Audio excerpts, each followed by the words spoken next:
Alors, on va aller tout de suite. Je vais lire le texte, puis on va aller dans la prière ensuite.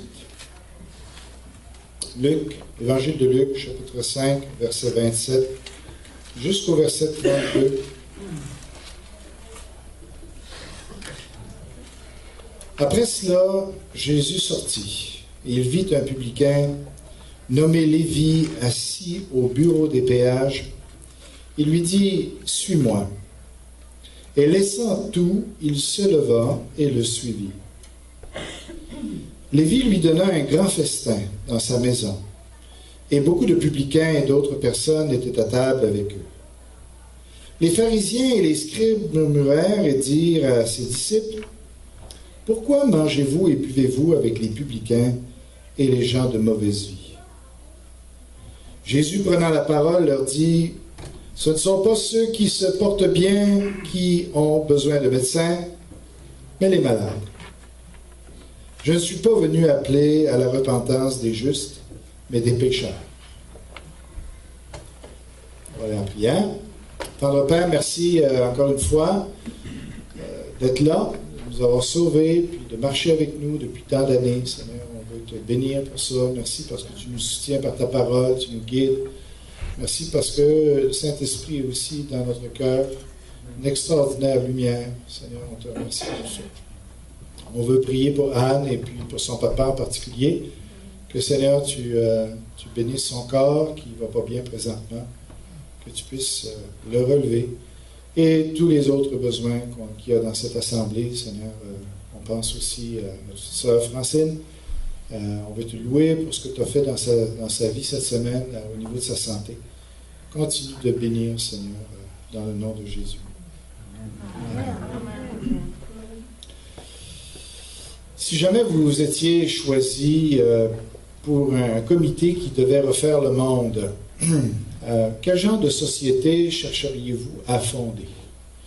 Alors, si en vous mettant à réfléchir, quelle idée vous auriez pour amener un monde nouveau?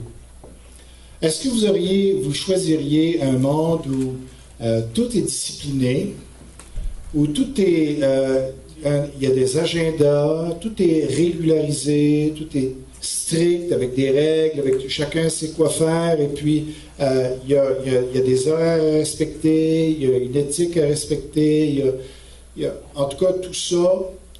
Ou est-ce que vous choisiriez plutôt un genre de société où est-ce que c'est le laisser-aller, où justement le moins de règles possible, le moins d'agenda possible, une vraie, un style de vie de famille, on se lève à l'heure qu'on veut, on se couche à l'heure qu'on veut, une fraternité où là, même au niveau de la morale, on pourrait laisser beaucoup de choses aller, puis tout ça.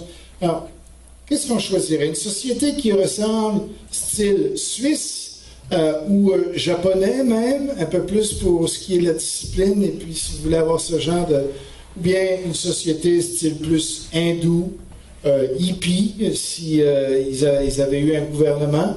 Alors, qu'est-ce qui est le mieux?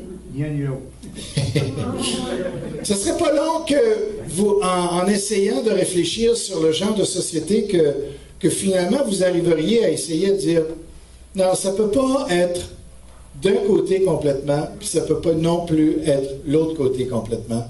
Ni l'un ni l'autre ne peut marcher. Il faut absolument trouver quelque chose qui est médian, qui est au milieu de ça. Et je pense que c'est exactement ce que Jésus-Christ est venu fonder avec son Église. Une société, en tout cas malgré toutes les difficultés que l'Église peut connaître parfois, les défis que ça représente de mettre toute une bande de pécheurs ensemble avec différents arrière-plans, différentes cultures, différentes éducations. Alors, c'est tout un défi de bâtir une Église. Et l'Église, c'est une nouvelle société. C'est une société que Dieu va finalement amener avec lui et qui va servir à fonder un monde nouveau. Donc, ce désir-là de Jésus-Christ d'établir quelque chose de nouveau, de médian entre les deux, qui corrige les excès des autres, pour amener quelque chose de meilleur, bien, c'est l'Église. Et le passage de ce matin, moi, il me fascine comme passage. Au départ, j'avais pensé faire un message, c'était clair de ce que j'allais vous dire. Et puis en y réfléchissant, finalement, je suis rendu à 3 messages au moins que je peux faire sur ce passage-là, que je veux vous emmener parce qu'il est tellement riche, ce passage, quand on commence à analyser les personnages là-dedans, ce qui se passe là. Alors, je vais juste vous emmener un petit peu de ce que ce texte-là parle en essayant de vulgariser les choses de façon de rendre ça accessible le plus possible. Parce que des pharisiens et des publicains, on ne sait plus trop vraiment à quoi ça correspond nécessairement dans notre société. Donc, c'est loin. Alors, on va quand même les analyser, puis on va essayer de transposer pour voir où est-ce qu'ils sont aujourd'hui, les pharisiens, puis qu'est-ce qui correspond aujourd'hui à des attitudes de pharisiens par rapport à des attitudes de publicains. Alors, les connaissez-vous, les pharisiens, les publicains? On pourrait les appeler, finalement, les pharisiens, on pourrait les appeler les puritains. Est-ce que ça vous dit plus quelque chose? C'est quelqu'un qui ça marche droit. C'est vraiment militaire, puis fais pas de coche de travers parce que tu vas le savoir, c'est vraiment des gens extrêmement disciplinés, surtout au niveau de la morale et tout ça. Puis tu as des publicains qui, eux, sont l'autre extrême complètement, où ils ont lâché les règles, et puis ils ont une vie qui n'est pas nécessairement recommandable. On pourrait les appeler les libertins. Okay? Alors, vous avez d'un côté les puritains, qui étaient effectivement, si vous connaissez un peu l'histoire, bien les puritains, ça a existé, c'est ce qui a peuplé aussi les États-Unis aussi. Alors, le monde des États-Unis, c'est un monde qui vient à la base des puritains. Et il y a les libertins qui se laissaient aller.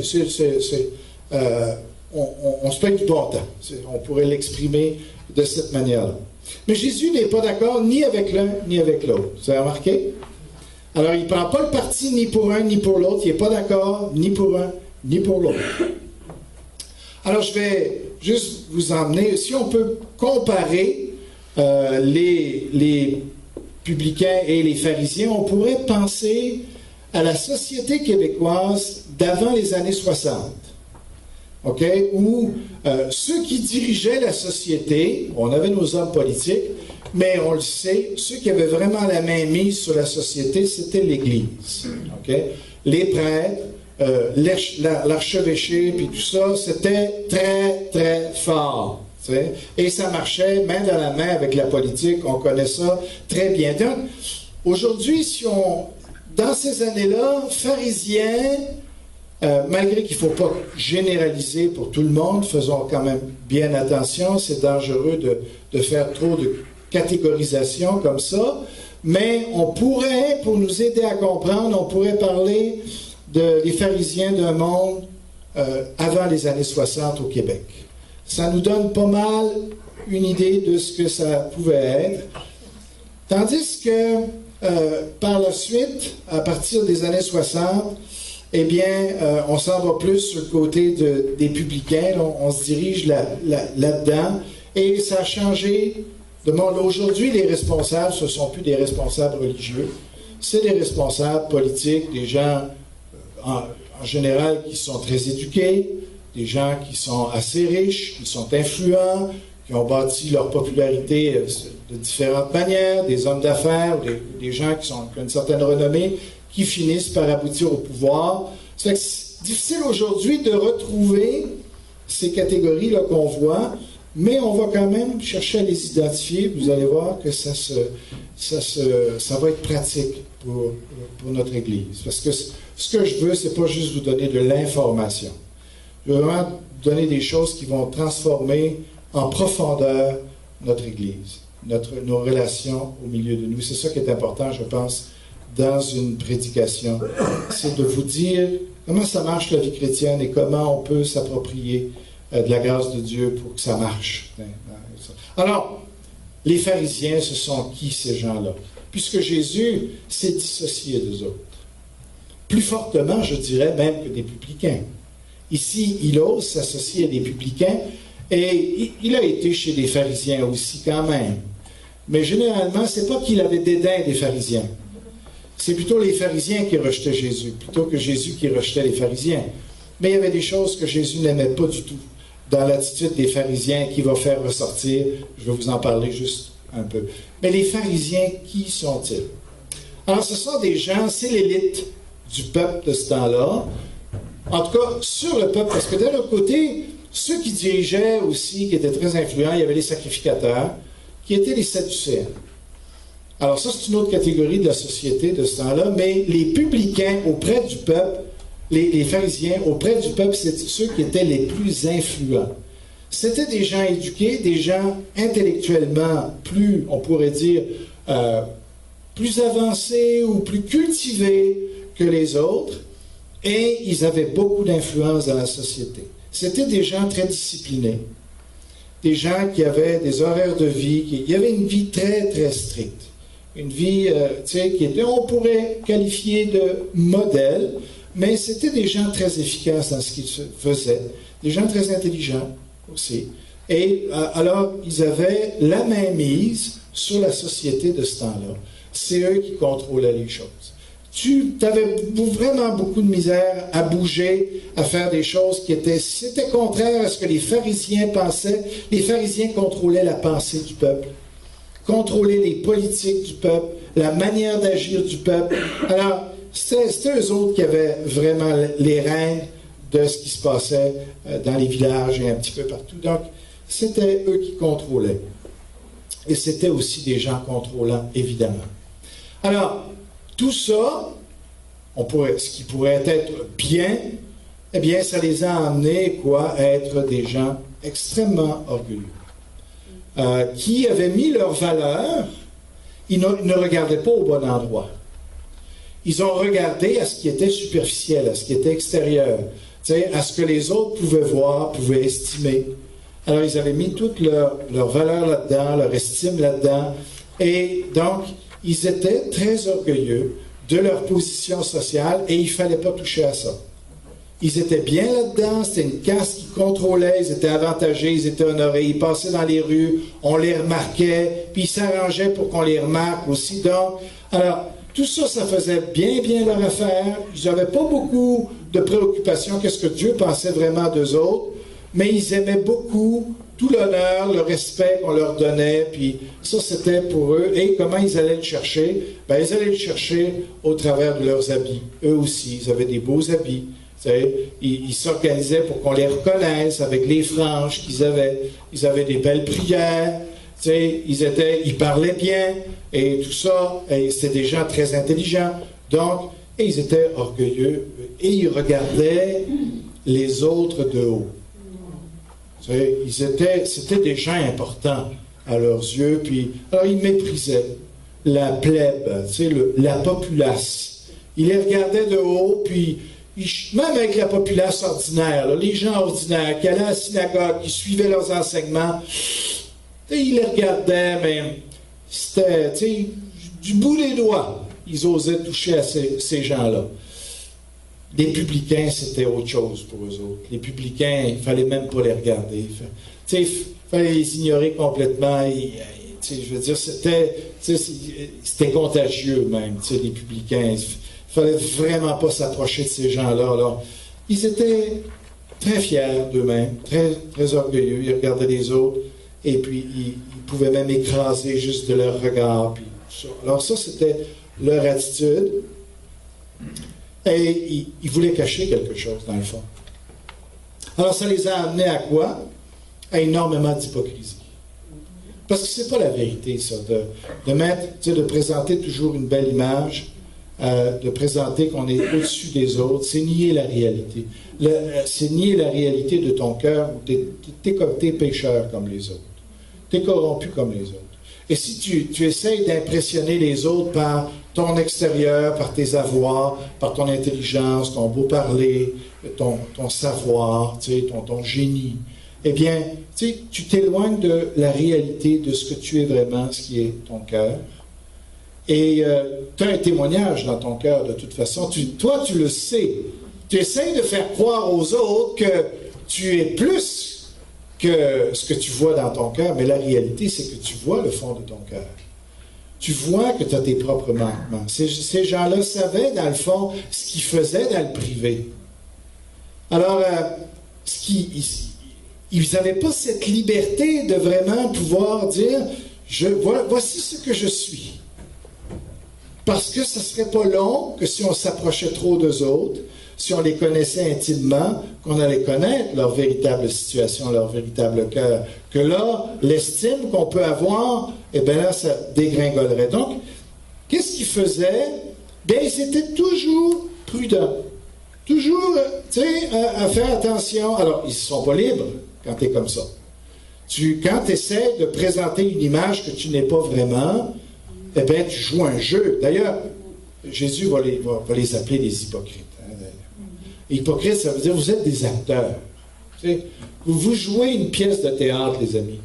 Vous essayez de démontrer quelque chose, de faire croire quelque chose, mais dans le fond, ce n'est pas ce que vous êtes.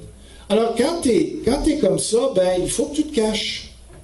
Il faut que tu joues, il faut que tu fasses attention à ce que tu vas dire. Parce qu'on peut te prendre en défaut. Puis là, tu n'aimes pas ça de te faire prendre en défaut parce que tu ne veux pas perdre ton statut social, l'honneur qu'on te donne. Alors, tu fais attention à ce que tu dis. Tu ne parles pas toujours franchement. Tu fais attention, tu t'observes, on les voit, hein? Ils ne s'avancent pas. Ils sont toujours en retrait, ils sont toujours un peu dans l'ombre, dans les coulisses, et ils observent beaucoup. T'sais.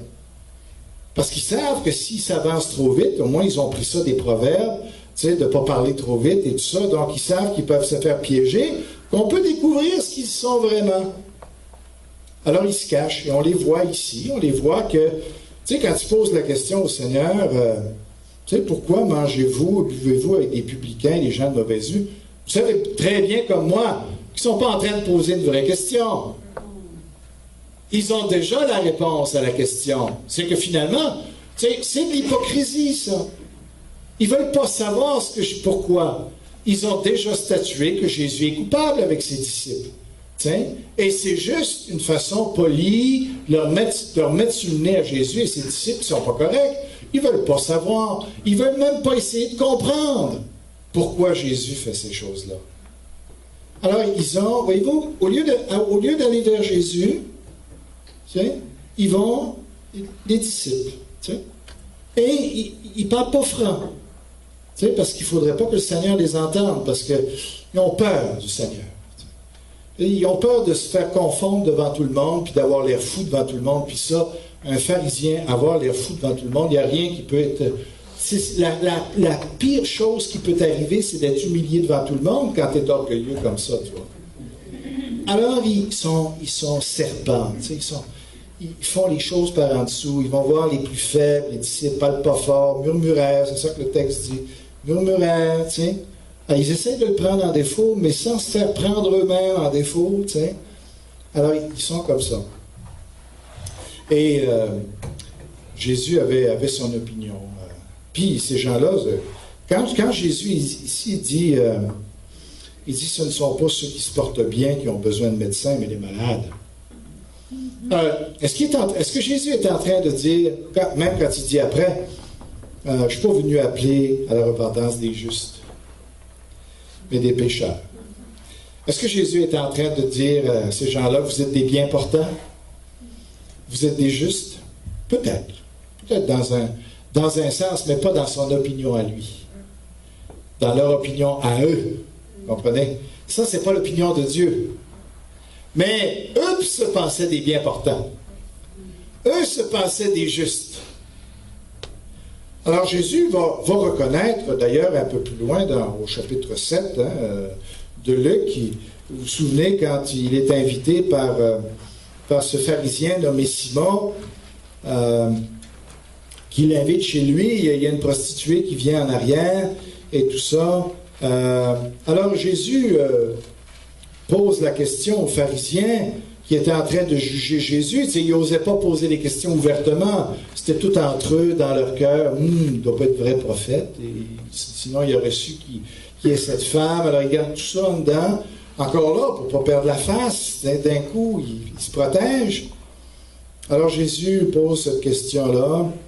Un créancier avait 2 débiteurs. L'un devait 500 deniers et l'autre 50. Comme il n'avait pas de quoi payer, il leur remit à tous 2 leurs dettes, lequel l'aimera le plus. Simon répondit, celui, je pense, auquel il a le plus remis. Alors, et ce que Jésus est en train de dire, il est en train de dire que c'est vrai que vous avez une justice. Et l'apôtre Paul dira la même chose, cherchant à établir leur propre justice dans Romains 10, verset 3. Ils ont une justice. Jésus n'était pas en train de dire que ces gens-là étaient aussi pires que les publicains. Non, il reconnaissait qu'ils avaient une justice, au moins sociale, qui était plus grande que la prostituée. Jésus n'était pas en train de dire que les pharisiens, du point de vue des lois de Dieu, qui ne touchaient pas le cœur en général, qui touchaient surtout l'extérieur, que les lois de Dieu, ils les respectaient plus que les publicains, ou que les prostituées, ou les gens de qualité de vie inférieure.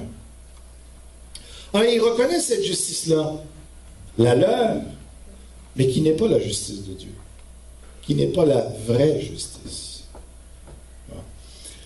Alors, Jésus, face à ces gens-là qui se portaient bien, qui se sentaient bien, qui pensaient qu'ils étaient des bonnes personnes et des gens nobles, des gens dignes, des gens supérieurs, Jésus n'avait rien à faire avec ces gens-là. Ils n'avaient pas besoin de lui. Et est-ce que ça veut dire qu'ils allaient être sauvés parce que Jésus même sous-entend qu'ils peuvent être des justes de façon extérieure? Non, certainement pas. Jésus a eu ses critiques les plus sévères envers ces gens-là parce qu'ils étaient, dans Matthieu 23, il dit, vous êtes des hypocrites. Vous êtes des gens, vous êtes des tombeaux blanchis, en dedans, vous êtes des morts.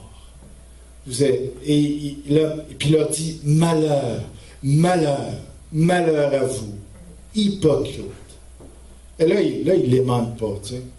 Là, il les dévoile devant tout le monde. Eux qui cherchaient à se cacher, qu'on ne reconnaisse pas qui ils étaient, bien Jésus là, les dévoile. Voici ce que vous êtes en réalité. Voici ce que Dieu voit dans vos cœurs. Voici comment je vous vois réellement. Hypocrisie. On va voir tout à l'heure combien ça va être concret. Jésus n'a pas envie de bâtir avec des gens comme ça.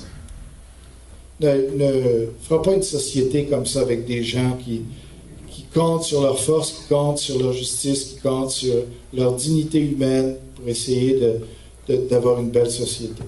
Jésus ne veut même pas travailler avec ça. Il ne peut pas travailler avec ça.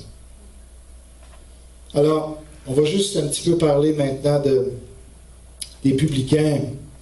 Les publicains, c'est tout à fait l'inverse. Ici, on a comme deux extrêmes de la société. Il y avait la populace qui était au milieu, ou le peuple qui était au milieu, qui suivait les pharisiens. Et il y avait les extrémistes, les publicains, qui, eux, avaient décroché du système complètement. Des gens qui ne pouvaient pas suivre le système.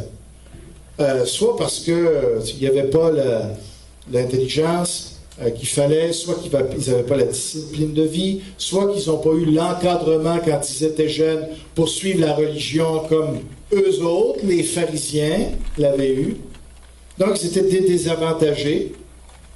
Alors ça, c'est ceux qui finalement ne suivent pas le rythme de la société parce qu'elle est trop compliquée, la société, elle est trop exigeante, puis ils n'ont pas les capacités pour suivre. Finalement, qu'est-ce qu'ils font? Ils décrochent. Les publicains, ou les gens, pas tellement les publicains, mais ceux qui étaient avec eux, les gens de mauvaise vie qui étaient avec eux, les prostituées, c'est des gens qui ont décroché de la société, comme on a des décrocheurs aujourd'hui, qui ne suivent pas la société et pour certains qui ne veulent pas suivre la société. Les publicains, ce n'étaient pas des fous. C'était des gens brillants, très souvent. Et ils avaient compris, ils avaient compris, les pharisiens. Et ils ne voulaient pas suivre. Ils ne voulaient pas tomber, ils avaient vu, parce qu'il y a des gens intelligents dans la société, dans la société, qui voient le jeu des hypocrites, qui voient le jeu de ceux qui se passent pour supérieurs, puis qui se disent, bien, si c'est pour être comme ça, s'il faut que j'embarque dans le système pour devenir comme ça ne m'intéresse pas. Mais c'est des gens qui sont assez intelligents pour dire, moi, je veux profiter du système justement pour que ça me rapporte. Alors, c'était des crapules. Les publicains, c'était des crapules. Des gens qui voulaient l'autoroute, qui les chemins de campagne pour se faire de la richesse, pour eux, c'était pas suffisant. Ils étaient assez brillants pour jouer avec le système et dire, nous autres, on va faire de l'argent, puis on va faire de l'argent vite. Alors, ils se sont organisés, ils se sont mis en contact avec les autorités, il y avait toute une hiérarchie là-dedans. Ici, ce publicain-là, il n'est pas dans la haute hiérarchie. Il est riche, par exemple, il a une belle maison, une grande maison, parce qu'il peut accueillir du monde en masse.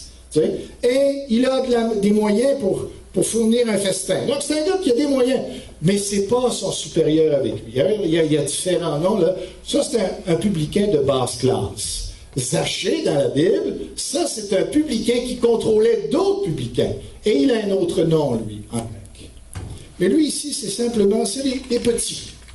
Il se tenait sur la route principale qui passait par là, qui passait du nord au sud. Il était bien situé, il avait un poste de douane, il savait où se mettre pour que ça soit payant. Ce n'était pas les taxes pour le gouvernement, ça. C'était pour le transport des marchandises. Parce qu'il y avait différentes taxes. Et lui, il s'occupait des voyageurs, des chameaux qui circulaient, qui apportaient des choses, et il chargeait une taxe sur tous ces produits-là qui passaient. Alors, il ramassait de l'argent. Et il avait évidemment beaucoup d'amis, puisque quand tu as beaucoup d'argent, tu as beaucoup d'amis.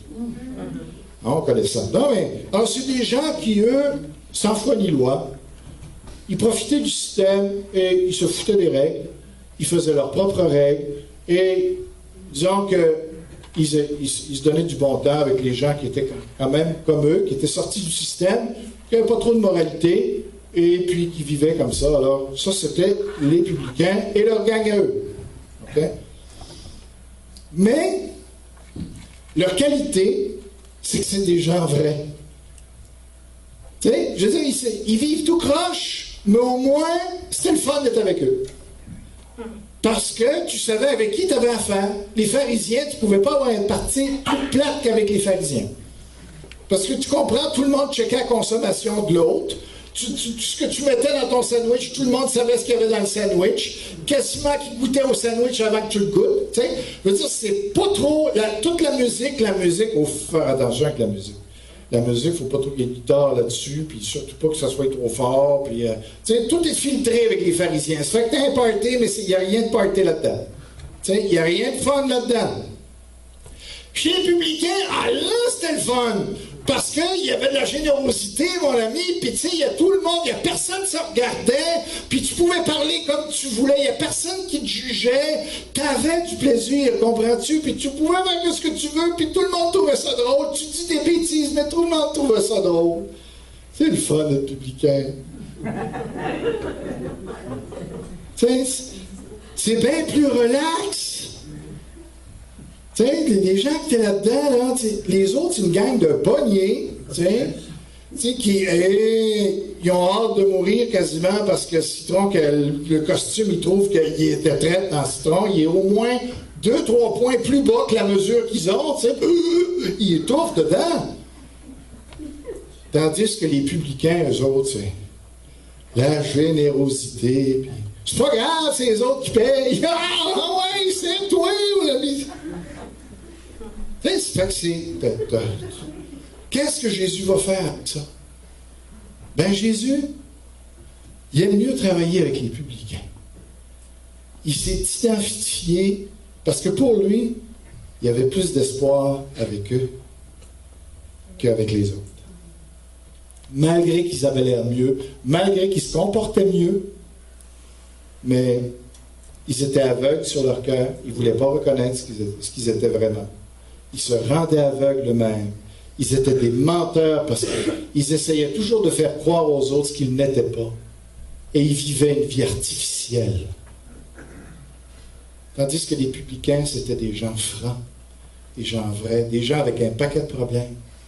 Mais ils ne cachaient pas leurs problèmes. Ils savaient qu'ils avaient des problèmes, puis, tu vas me prendre comme je suis. J'en ai des problèmes, mais ils étaient rendus au point de dire, regarde, moi là, je suis content avec les problèmes que j'ai, puis regarde, si tu ne m'aimes pas comme ça, va-t'en ailleurs.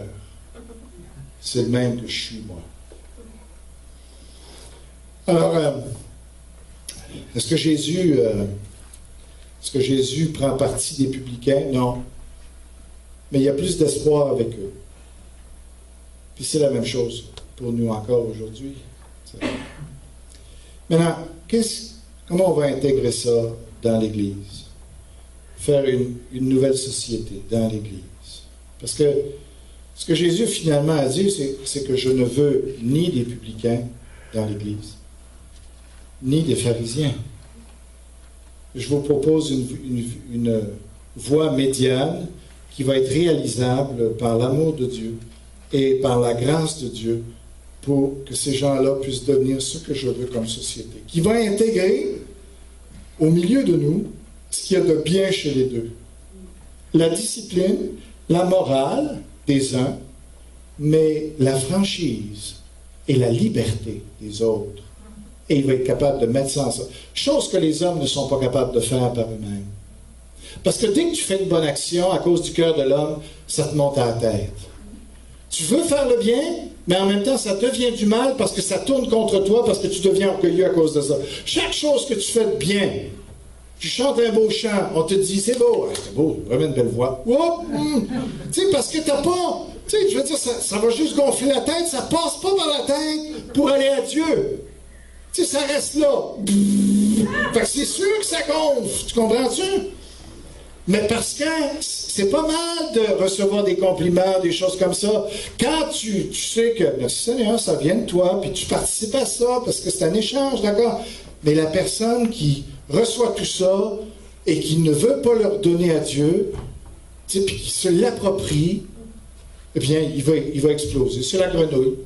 C'est la grenouille qui devient grosse, plus grosse que le bœuf, puis qui finalement explose. Alors, ce qu'il faut finalement en arriver, c'est, par rapport à ça, êtes-vous pharisien? Sommes-nous pharisiens? Êtes-vous dans cette catégorie-là? Alors, j'aimerais encourager l'Église pour que ce soit vraiment pratique, pour qu'on ne retombe pas dans ce dilemme-là au sein de l'Église, parce que il y avait des gens qui, avant de venir ici au Seigneur, étaient performants dans la société. Peut-être que vous êtes de ce genre de personnes-là, vous êtes performants, vous étiez performants dans la société.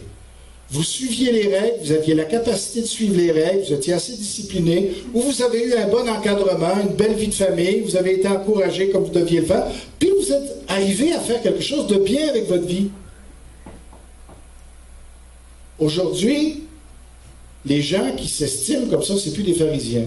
C'est les gens qui sont les dirigeants de gouvernement, c'est les profs d'université, c'est ceux qui ont des doctorats, c'est ceux... Alors, tu sais, les gens qui se pensent supérieurs. Et ça rentre dans l'Église aussi. Et comment on va corriger le problème de ce que ces gens-là amènent dans l'Église? La franchise. C'est tout, et c'est là qu'ils vont avoir besoin de la grâce. Parce que j'aimerais vous dire que la grâce qui assure juste le pardon, on n'a pas compris la grâce. La grâce, ce n'est pas juste accorder le pardon aux gens. La grâce transforme. Et qu'est-ce que la grâce va faire de différent dans la vie d'un supérieur, de quelqu'un de haut placé dans la société, quelqu'un qui a le respect de ses pairs?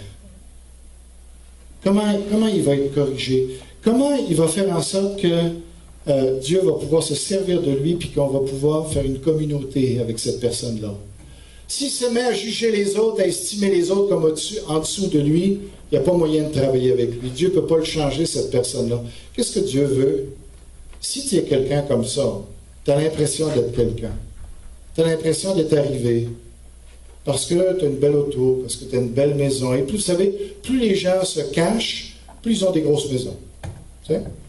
Plus ils se sentent petits à l'intérieur, plus ils sentent qu'ils ont des choses dans le fond à cacher, plus ils les cachent avec des choses impressionnantes. les belles autos, les grosses maisons. Quand on voit ces choses-là, ça ne doit pas nous impressionner. Mais dans l'Église, ces gens-là peuvent être extrêmement dangereux. Ce qu'on a besoin de faire, c'est... Je vous pose une question. Quelle est l'opinion, vous pensez, que les autres ont de vous ici dans l'Église? Autrement dit, croyez-vous que vous avez été assez honnête pour faire en sorte que les gens vous considèrent tel que vous êtes? Avons-nous donné une impression aux autres qu'on était plus grand que ce qu'on est en réalité? Cherchons-nous, dans notre façon de nous conduire, en se cachant, en cachant nos faiblesses, de projeter une image qui est supérieure à celle qui est la réelle? L'apôtre Paul dit, j'essaie de ne pas donner aux autres une impression qui n'est pas, ou qu'ils aient une fausse opinion de moi, ou une opinion supérieure à ce que je suis vraiment. Lui, il avait compris. Le pharisien qui était en lui avait compris qu'il n'avait plus le droit d'être un hypocrite, d'être un acteur qui donnait, qui voulait donner aux autres par son beau parler, par sa connaissance, et qui avait accepté de dire, maintenant, je vais me présenter tel que je suis vraiment. Est-ce que dans l'Église, on peut compter? Est-ce qu'on a des vraies relations dans l'Église ici? Je pense que oui, de plus en plus. Est-ce que je suis en train d'avoir une relation avec un acteur ou avec une vraie personne? Est-ce que vous me connaissez réellement? Ou est-ce que j'ai été assez habile de projeter quelque chose que je ne suis pas réellement et qu'il ne faudrait pas que vous soyez chez moi dans mon intimité pour réaliser que, oups, ce que j'ai présenté à l'extérieur n'est pas la réalité à l'intérieur? C'est tout un pas de foi, ça. On prend des moyens de débarque, là. Parce que surtout, plus on a caché des choses dans notre vie, pour ne pas être discrédité, pour ne pas être humilié, plus on a de choses qu'on a fait croire aux autres, plus c'est une moyenne step de réaliser, de dire, bon, maintenant, il faut que je sois vrai. Vous savez, l'honnêteté, c'est pas juste avec les finances. L'honnêteté, c'est avec, est-ce que les autres me connaissent comme je suis? Est-ce qu'ils ont une vraie relation avec moi ou est-ce qu'ils ont une relation avec un étranger? Alors, comment on atteint ça dans une église? Dieu le dit. Confessez vos péchés les uns aux autres. On n'a pas à parler de nos bons coups ici dans l'Église. On n'a pas à parler de nos exploits passés, présents. Notre fierté, c'est de dire, regarde, j'ai ça comme problème. J'ai ça comme faiblesse. Veux-tu prier pour moi? Lutte avec moi. Est-ce que c'est notre mentalité à chacun d'entre nous? Et je peux vous dire, il va y avoir des souffrances, il va y avoir des grincements de dents, là. D'accepter de se dévoiler. Pourquoi vous pensez qu'il y a des personnes qu'on n'arrive pas à rejoindre dans la communion fraternelle, qu'on n'arrive jamais à avoir dans les agapés ou dans les rencontres, de communion fraternelle? Peut-être que je me trompe. Mais peut-être qu'il y a des gens qui ont des choses à cacher, qui ont peur de ce qu'on pourrait découvrir dans leur vie. Ont peur, soit parce que c'est légitime, ou parce qu'ils ont peur de la manière qu'on va réagir, ils n'ont pas assez confiance. C'est pas qu'ils veulent cacher les choses. Ils aimeraient pouvoir le dire, mais ils ont tellement peur de la réaction que les autres vont avoir quand ils vont dire, quand on va se dévoiler, qu'ils n'osent pas le faire. Peur de souffrir encore, d'être rejeté. C'est tout un défi, une église. Mais c'est ce à quoi Dieu vous appelle. C'est ce à quoi Dieu nous appelle. D'accepter de dire, à partir de maintenant, je m'engage à être vrai avec les autres. Et ça va nous donner la belle société des publicains, où ça, c'est de la joie. Quand on va venir ici, là, puis qu'on va avoir, on va savoir qu'on n'a plus rien à cacher. Quelle liberté après! sais, quelle liberté de savoir. Puis quand tu vas voir que Dieu a mis l'amour dans le cœur de tes frères et sœurs qui n'utiliseront pas ça pour te détruire, et quelle liberté. Amen. Oh! Quand tu peux venir ici et parler de tes péchés, parler de tes faiblesses, de tes peurs, de tes craintes, tu sais, librement, wow, quelle liberté. Si on va avoir une église, on dit manque d'amour dans l'église, je veux dire, c'est directement proportionnel à la franchise que l'on a. Tu ne peux pas aimer quelqu'un que tu ne connais pas, que tu ne vois pas, que tu n'entends pas. Vous m'avez compris ce que j'ai voulu dire, hein? Si on n'est pas en train de parler de notre intérieur, on ne te voit pas, on ne t'entend pas, on ne te connaît pas. C'est tout un défi. On a besoin beaucoup de prières. Il peut y avoir des maladresses dans ça, oui. Mais c'est ça, porter notre croix. C'est ça, accepter de vivre l'Église. Si chacun se tient sur ses gardes, on ne peut pas avoir l'Église. On a deux sociétés séparées avec lesquelles Jésus ne s'identifie pas du tout. Maintenant, est-ce qu'il y a juste un message pour ceux qui sont « Wow! Il a mis du vin, je comprends. Vous n'êtes pas tout parti. » Bon, l'ami, c'est étonnant. Alors, je termine en disant, les publicains, si vous êtes de la catégorie du publicain, où votre vie est tout à l'envers, vous êtes un drogué, vous avez des pensées perverses avec les femmes, vous êtes désordonné, vous n'arrivez pas à vous lever à l'heure, vous vous couchez à n'importe quelle heure, n'importe quoi, vous regardez des choses que vous ne devriez pas regarder. Vous avez un langage qui est pervers, qui n'a pas de bon sens. Est-ce que vous êtes ça? La grâce de Dieu dans ce cas-ci ne va pas être de dire « Ah, t'es pardonné ». Oui, c'est vrai que Dieu te pardonne. Mais Jésus a dit « Repends-toi, viens et suis-moi ». Mais il disait « Repends-toi », par exemple. Le gars, il a laissé ses affaires de côté. Hein. « Repends-toi ». Jésus veut travailler avec ces gens-là. Il y a la grâce du pardon, vrai. Mais Jésus savait aussi qu'il y avait la grâce pour, écoute, tu peux changer et tu vas changer. Ma grâce va te changer. Donc Dieu ne veut pas simplement une belle franchise, on met nos péchés à jour, puis on est bien content dans nos péchés, puis ah ouais, c'est le fun. Non, non. Il faut en parler de nos péchés. Il faut être vrai, il faut les confesser si on veut être guéri. Mais par contre, aussi, il faut savoir saisir la grâce de Dieu pour dire, je vais m'en sortir.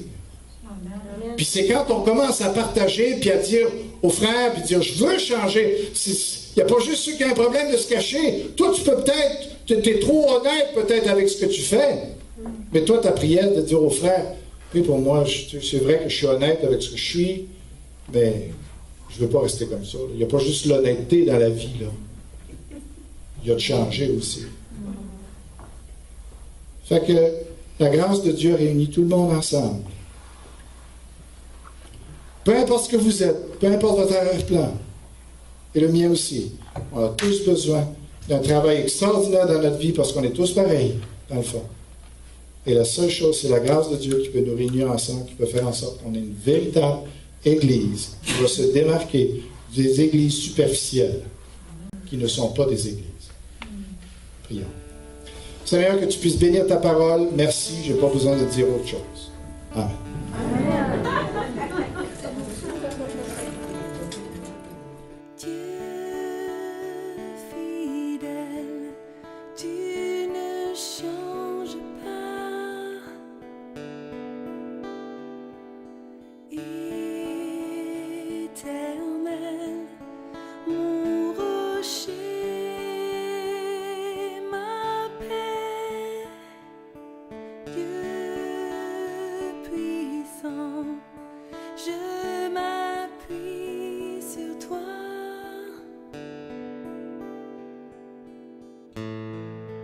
Et je crie vers toi.